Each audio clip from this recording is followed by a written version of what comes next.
In this video tutorial, what we will be discussing is how to analyze a plane slab when the entire bodies or entire faces of a slab having different types of temperature variants.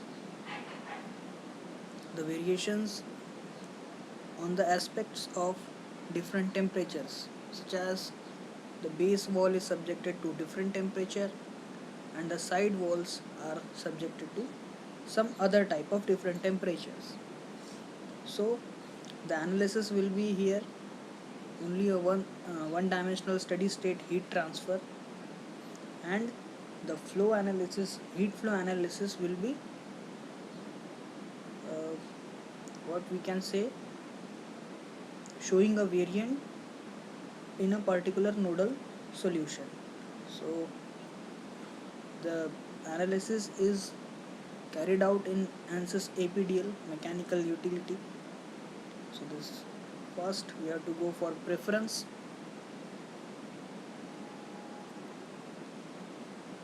and select here thermal.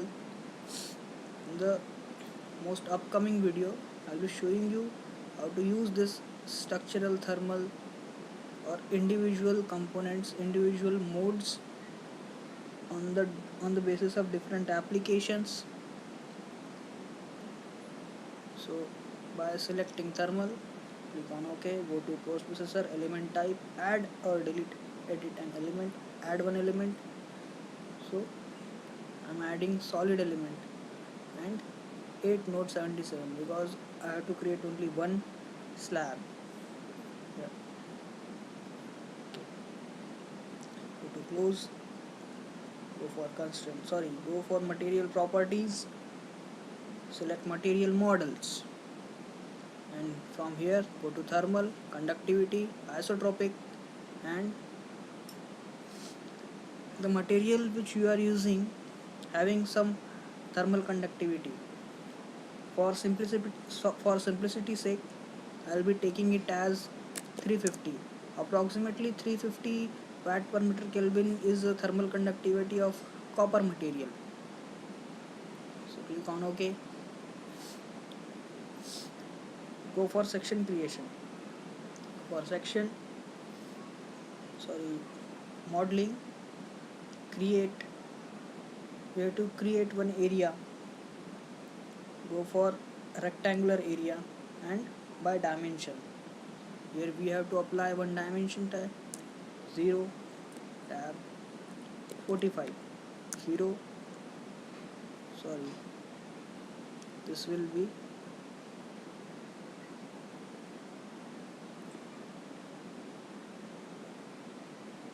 45 and this will be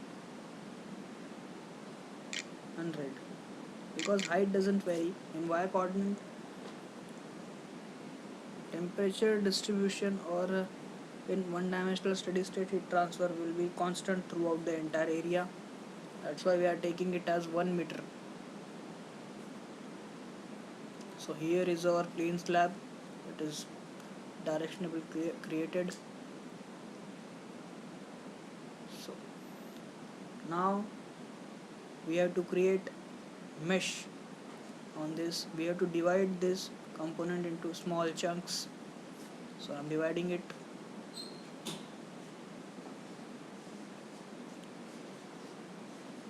Go for mesh.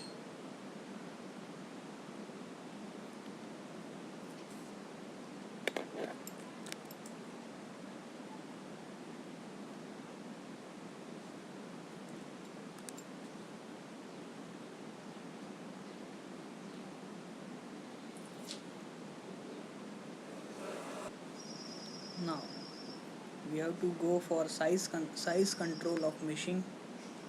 Select manual sizing and select a line section, big line. You have to select a line here, go for line, OK. Then for here, element edge length, you don't have to put anything here. You have to select a number of divisions. For that,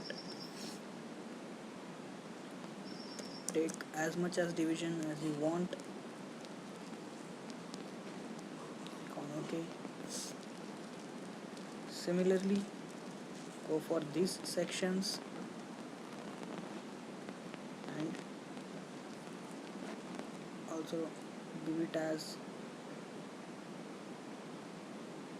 50. Now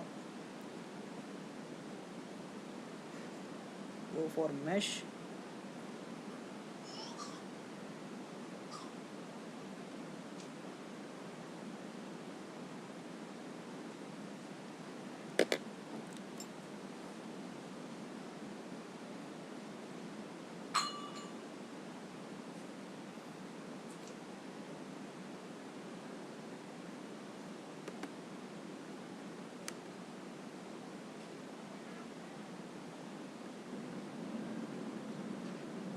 Now go for mesh, select area and select free. We don't have to map, we just have to simply create a mesh. So by selecting the body, click on OK. So in this way your mesh is created. Now it's time to apply a load on different lining positions. In the load, we have to define a load, and the load will be thermal type of load, not including a structural load here, because in the preference I selected thermal analysis, steady state one dimensional thermal analysis. So we have to apply a temperature on lines. Select this line, click on OK. From here, temperature, this will be a constant value throughout the line section. I'm applying it as 900 degrees Celsius. Click on OK. You'll be seeing that small triangles appear here for the load constraint demonstration. Again, go to on line, give it as different temperature as you want, or as you have a practical example you are currently working with. Give it as 500. Now select line, go here, apply, and give it as 200 degrees Celsius. Again go on line, select this line, click on OK, give it as minus 60 degrees Celsius, sorry, minus 50 degrees Celsius. So I took the temperature as per my assumption, but if you are working with some projects, you can apply this theory to your practical projects and apply a practical temperatures on different walls. Now it's time for solution. Our post processing is done. Then we have to go for solve current ls, click on OK. It is solving. Now the solution is done. Close this panel and go for review. General post processor. General post processor, we have to plot a result, contour plots, nodal solutions. Now from here we can see the temperature distribution throughout the section. Okay, so this is the temperature distribution. As I applied higher temperature on this face, that's why the color is red, and it is goes on decreasing as the length of this slab is increasing. It is very cool section. From here moderate temperature is there. So these are the temperature distribution which in the copper section is created when it is analyzed on one dimensional heat transfer basis. We can also carry out a vector plots through this, and we can also analyze different temperatures at the temperature nodal distributions which we have previously created in post processor manual. Now go for element solution, select thermal gradient from X direction, click on apply. So it will be giving you a thermal gradient. As go for nodal solution, go for thermal flux, click on OK. So these are the thermal flux is created here. These are the temperature plots. Now list result, go for detailed summary, sorry, go for element solution, go for thermal gradient in X direction, click on OK. So these are the thermal gradients at different nodes.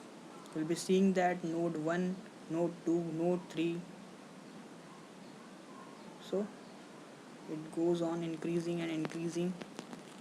So these are our plots, you can check.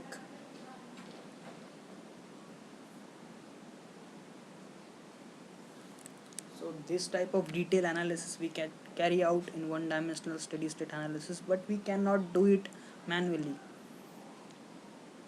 So in this way we can create one dimensional steady state heat transfer. So that's all for today. Thank you.